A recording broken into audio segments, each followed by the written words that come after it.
This last Wednesday, officials in London announced that they had discovered this secret passageway in the British Parliament building that was 350 years old.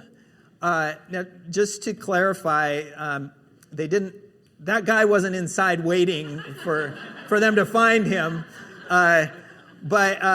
Yeah, they didn't know it was there. Historians were looking through some old paperwork and they're going, wait a minute, there should be this extra space here. So they went down this corridor, and all that was evidence of it was this little tiny keyhole in the paneling. And of course, they didn't even have a key for it, so they had one made, and then they opened it up, and there was this huge space behind it that dated back to the 1600s that had been put in there for this coronation. I mean, anyway, so all this history and all this that was just sitting there the whole time, but people were just walking right past it all the time. Didn't even know that little tiny keyhole would open up so much. And I kind of, as we come to the passage that we're looking at today, that's how I think about this passage. We've been with Peter, the life of Peter, for now, these many months, and we're getting close to wrapping it up. But this little passage, to me, is really one that I've kind of just walked past, or skimmed past quickly, and haven't really given it that much attention. But when you stop and really look at it, it opens up to this great spacious place for us. So I'm looking forward to getting into it with you this morning. We didn't say anything last week, but the passage we were looking at last week, where Peter came and spoke to that council in Jerusalem, that was his last appearance in the book of Acts. From that point on, the second half of the book, Luke is following Paul's journeys, and Peter is nowhere to be found in the rest of the record there. So we don't see much about his life from that point moving forward until we get to his letters, which is what we're going to jump into today. We're not going to do a full study of both his letters. I'm just going to do a couple of highlights in the next couple weeks. But his letters were written about probably 10 to 15 years after the incident we looked at last week. We can pretty well peg it between 60 and 68 was when they were written. So it was towards the end, the last season of Peter's life. And so let's just dive into this. We're just going to look at a couple verses out of 1 Peter this morning, and then we'll start to unpack it. Peter writes, and he says, "Dear friends," and the word there really is beloved, so it's a really warm greeting. He's saying, "Dear friends, I urge you, as aliens and strangers in the world, to abstain from the sinful desires which war against your soul. Live such good lives among the pagans, that though they accuse you of doing wrong, they may see your good deeds and glorify God on the day he visits us." This passage addresses something that we kind of didn't get to last week, which I think is an important follow-up to it. Really, and many people think that this is really sort of a key little condensation of the whole book of 1 Peter, these verses. But last week, when we talked about this council that Peter went to and spoke at, the council was deciding something really important for the whole church, which was this: did non-Jewish people who were putting their faith in Jesus, did they need to actually really be converting to Judaism? Did they really need to dive in and follow the law and adhere to that, to the letter of it? And that was a really big decision that they had to come to grips with, and they argued a lot about it. And thanks in large part to Peter, they decided, no, that is not what it means to be a Christian. To experience the salvation of Christ is about what Jesus did on the cross. That is what gives us our right standing with God. It's not about obeying a bunch of rules.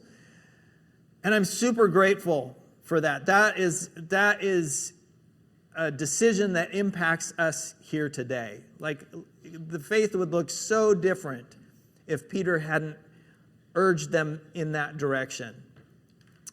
But it still raises this question for us, which is really, well, how are we supposed to live? You know, if we aren't tied to the law, what is guiding us? How do we decide how we're going to operate? You know, what's good Christian living? How do we know? And that's really what Peter's letters are all about. They're helping us understand what it means to live out our faith. And as we get into this, one of the things that I'd never really paid attention to, this is sort of the keyhole to me that I hadn't really looked at before, was this theme about aliens and strangers that Peter talks about. He says, live as aliens and strangers. And it's not just in this one verse. I found that it's really all through this letter that we see this. So if you go back to the very beginning of the letter, Peter's very first words were, Peter, an apostle of Jesus Christ, to God's elect, strangers in the world, scattered throughout Pontus, Galatia, Cappadocia, Asia, and Bithynia. If you look at a map, you can see this is the territory where all those places were that he was talking about. Those were Roman provinces in what's today Turkey.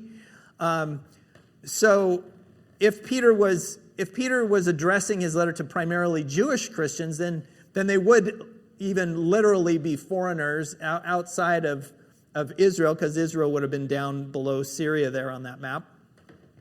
But even if he's just in general referencing Christians in general, he's saying we're all aliens and strangers living in this world. And then you jump down to the end of the letter, and he says where he's writing from.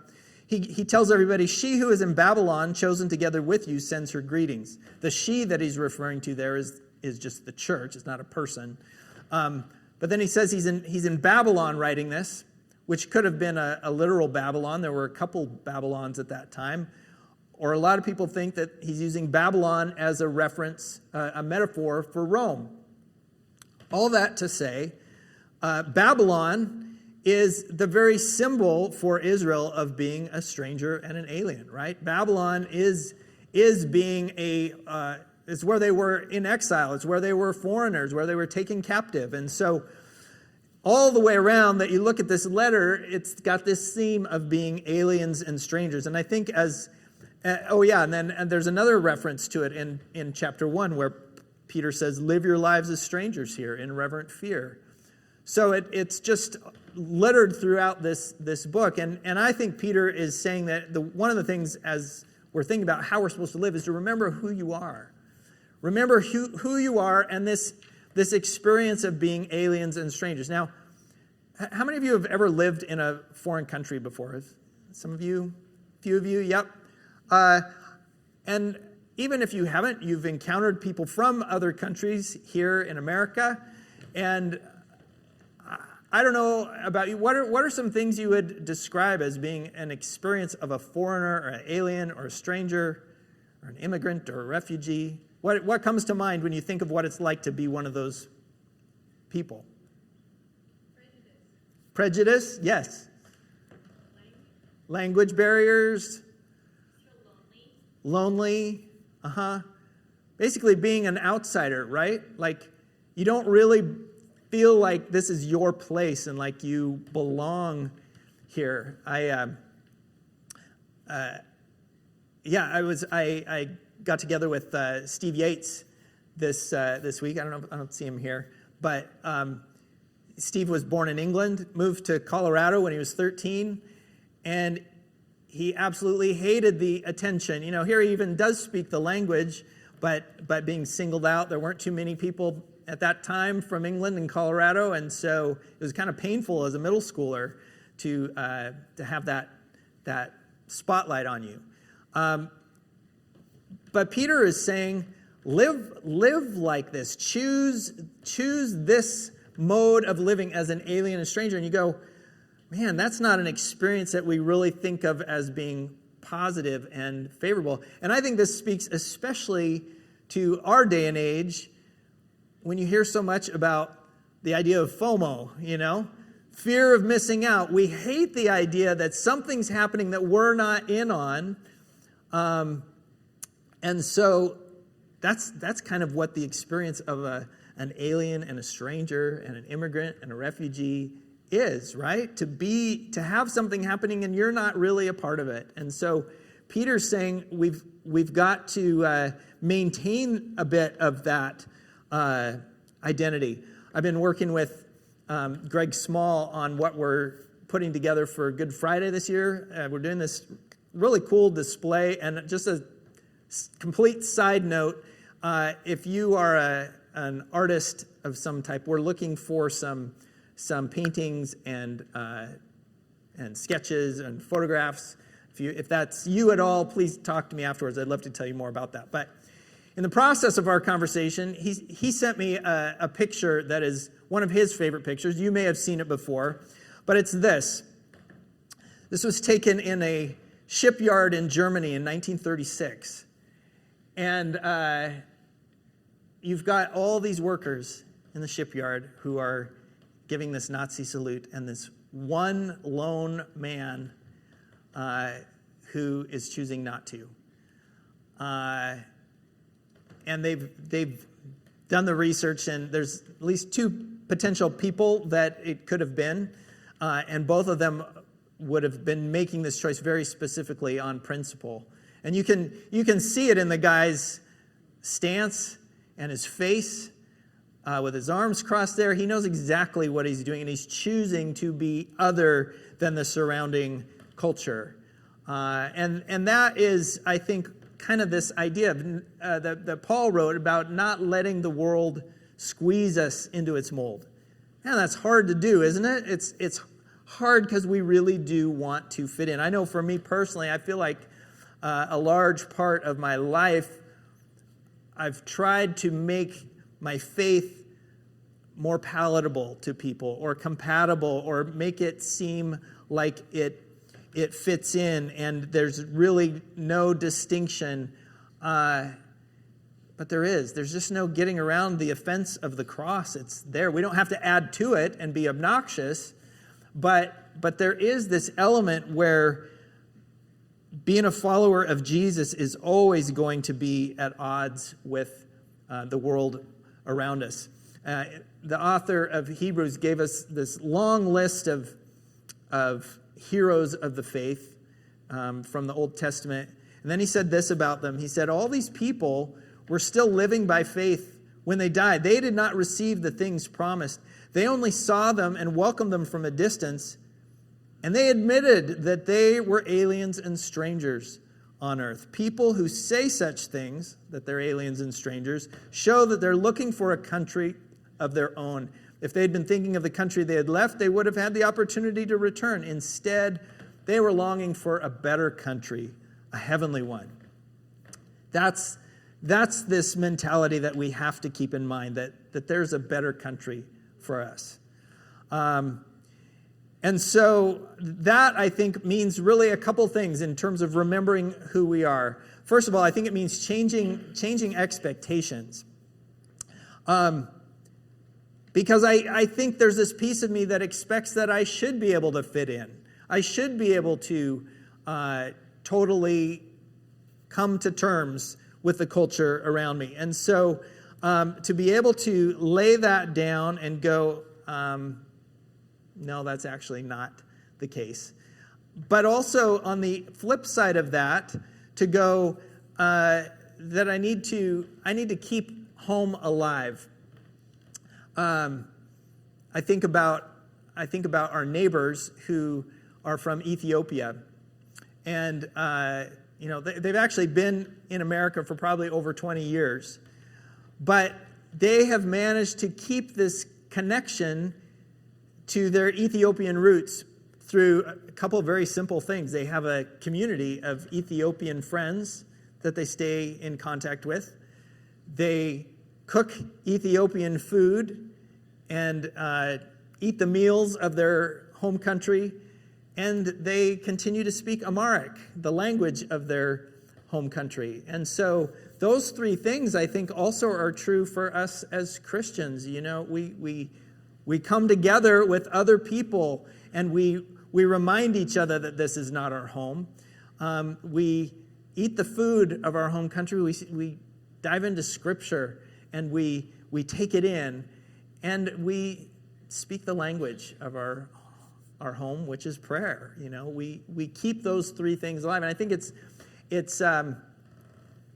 naive sometimes for us to think that our faith is just going to thrive on its own without cultivating it, without maintaining the things that will help encourage that identity. I think also as a piece of this, and I don't have a slide for this per se, but I think as a piece of this, and maybe it's under changing our expectations, is that we also don't expect the culture to be accommodating to us. I think sometimes we can get really angry that the world is not more accommodating to Christianity, or we can feel like it should be different, and we can be super frustrated with the culture around us. And Jesus said, in this world, you'll have trouble. We need to not expect something different of the world, for it to be other than it is. I reached out to Dylan Forbes this week, who is working in Lebanon, and she's working with refugees, but she's also operating there as a foreigner, and so she's kind of got this multi-leveled experience of this idea of being an alien. And she said one of the things that has been a key for her is to really operate with humility in that situation, and to let go of some of her own preconceived ideas or senses of entitlement and all those things.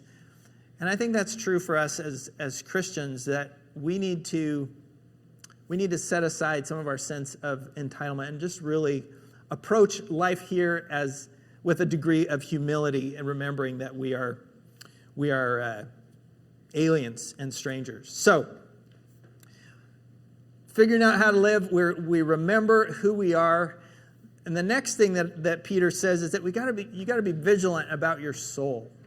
Vigilant about your soul. He makes this statement. He says, abstain from sinful desires which war against your soul. That, if you just hang on that for a second, that to me is a very deep statement that requires some extra thought. The word there for sinful desires, it's not really sinful so much. The word there is really our flesh desires. So really our human nature, everything we want as just being humans, is what you could incorporate into our natural desires, our sinful desires. And he says, it's not just the things that we want, they are things that are actually at war against our soul. They are fighting against us, these things that we want. A couple of series ago, we gave a definition of soul that I still like.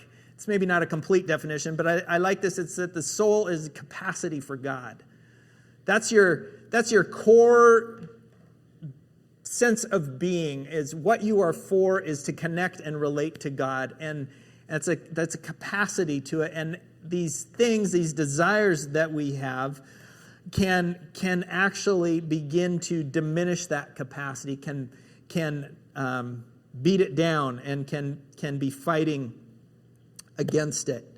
So if we think about some of these things that we pursue. And I would say this too, the world at large around us, we live in this consumer culture that is there to cultivate more desire and appetite for all these different things. And so we start to go after these things that we want. Everybody wants to feel good, feel better in some way or another. And there are all kinds of things that we pursue there, whether that is through risky behavior, or sex, or food, or drugs, or experiences, anything that we reach out for. We're going after something that we think is going to make us feel better. Or we want to own more. We want to accumulate and possess things. We want it to be ours. You talk to any little kids and you'll see that thing of it being mine is such an important internal drive. to be included. We talked about that before. Fear of missing out. That idea of I want to be in on whatever is happening. I want to be a part of it. Or we want to lash out. We want to rage against something that is just driving us crazy, and we want to be heard. We want to escape. We want to just get away from all the pressures and everything. And then we want to be right. We want our opinion to be the one that's the accepted one. And we pursue all these things all the time, not realizing that actually these things are working against us. They're actually, the further we're chasing them, the more they're actually damaging us and corroding our soul and just bringing us down. And we all know this idea of you get chasing something and then you get it and you discover it really didn't have what you thought it would for you in it. That's a common experience. I've shared this quote before from C.S. Lewis, but it's a really good one, so we'll read it again. It said, "It would seem that our Lord finds our desires not too strong, but too weak. We are half-hearted creatures fooling about with drink and sex and ambition when infinite joy is offered us, like an ignorant child who wants to go on making mud pies in a slum because he cannot imagine what is meant by the offer of a holiday at the sea. We are far too easily pleased." These desires that we think we want, Peter says, he asks us to stop purposely going after what is harmful to us.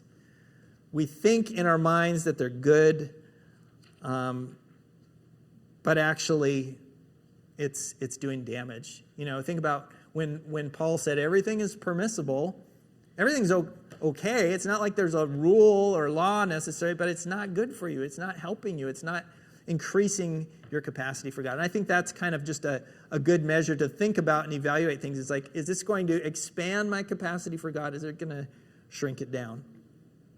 So, remember who you are. Be vigilant about your soul, because really, you only have one soul, and you're the only one who can be vigilant about it. So, really pay attention to that.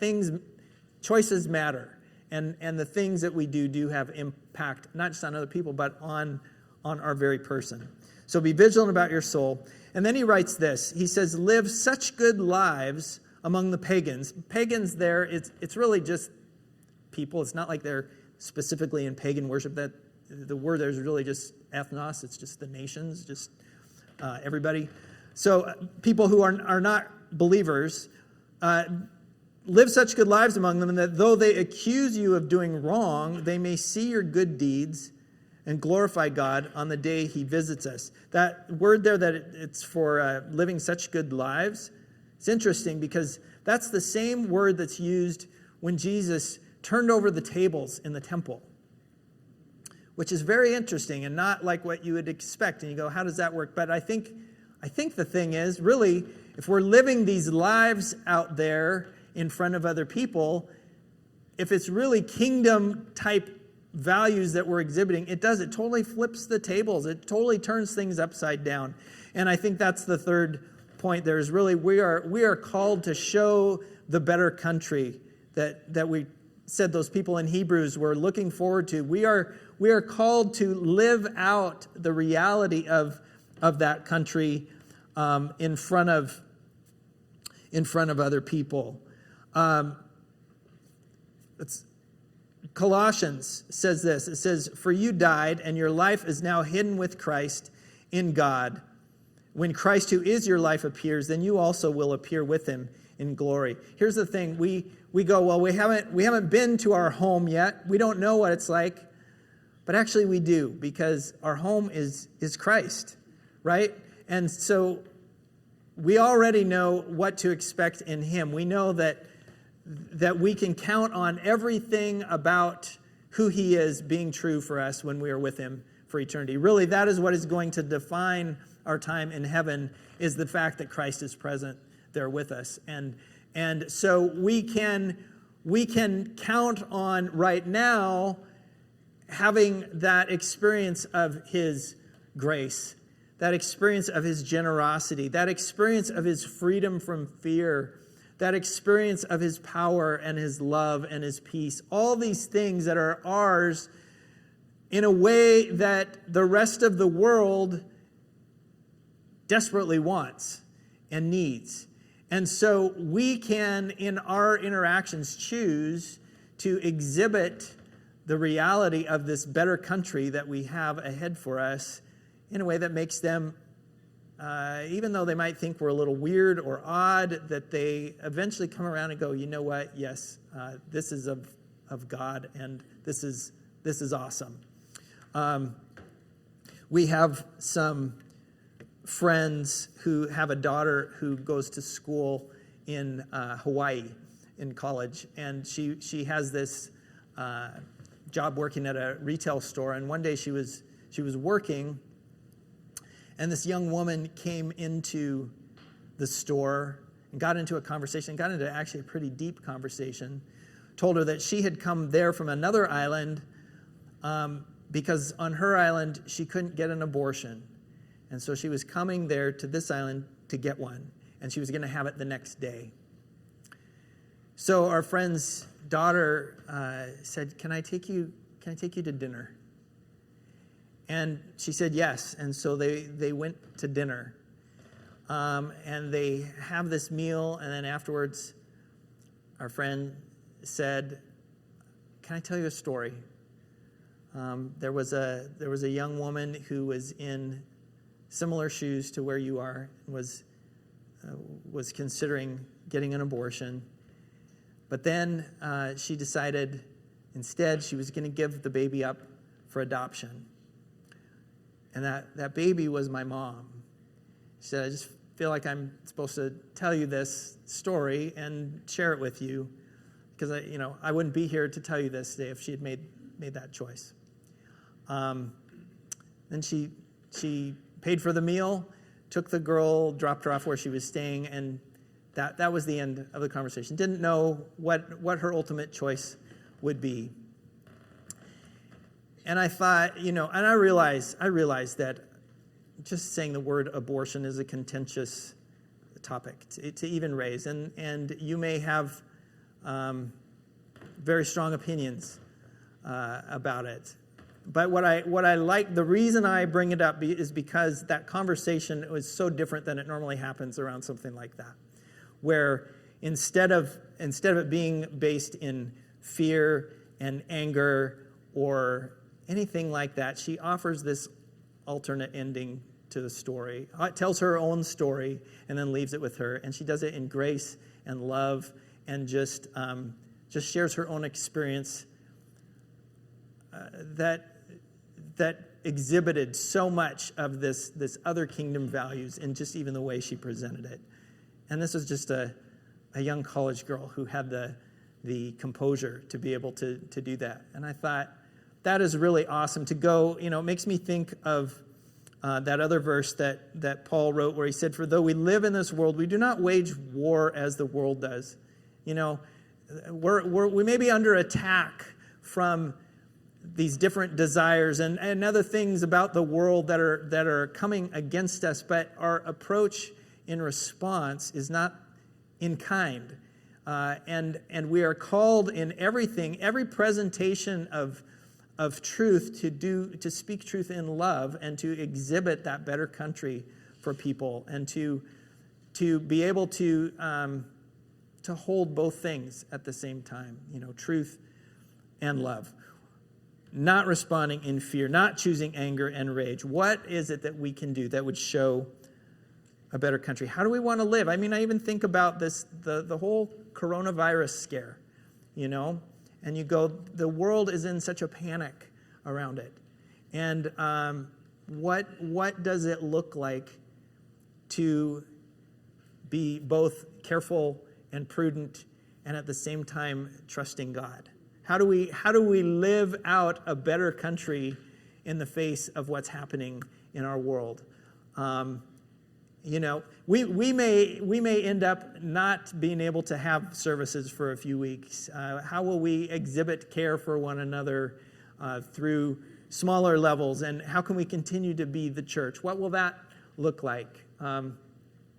I don't know what the answers are, but I think that's a good question to be asking. How can we exhibit the better country? What demonstrates truth and love? What's going to flip the tables on what people are expecting and point to Jesus? You know, what I love about Peter, if you read through 1st and 2nd Peter, all through the book, he emphasizes action over words, which of course he does because it's Peter, and that's just who he is. He's all about action. But I think to be able to think concretely and specifically, how is my choice of what I'm doing making an impact? And, you know, sometimes we get so hung up on right words, I do, that I forget the power of love through actions and deeds. And what is it that we can do? There's always a choice. There's always a choice, whatever is in front of us, in a way that we can point people to the better country. How are we supposed to live? We remember who we are. We stay vigilant about our souls, and we show the world a better country. Will you pray with me? God, these are strange days that we are living in so many ways, and it is easy to be confused about what's happening. And so I like the freedom of knowing that we are aliens and strangers, to know that, yes, of course it's confusing. It's a different place that we're in and that we're from, and that we're trying to sort out how the two go together, and that's not always easy. And so, God, I thank you for Peter's words that call us to not just go along with everything, to not just react the way we see people react around us, but instead to be thoughtful and mindful. And God, I just want to pray too for people who are aware right now that maybe some of their own choices are eating away at their own souls. Lord, I pray for that freedom to shut it down, whatever the chase is, God, to be able to let it go and stop and hand it over to you, and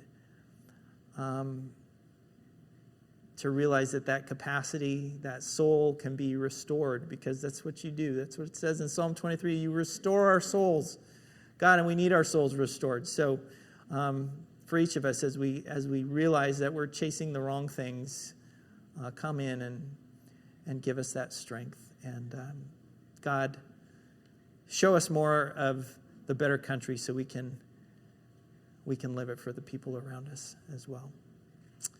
It's in your name we pray. Amen.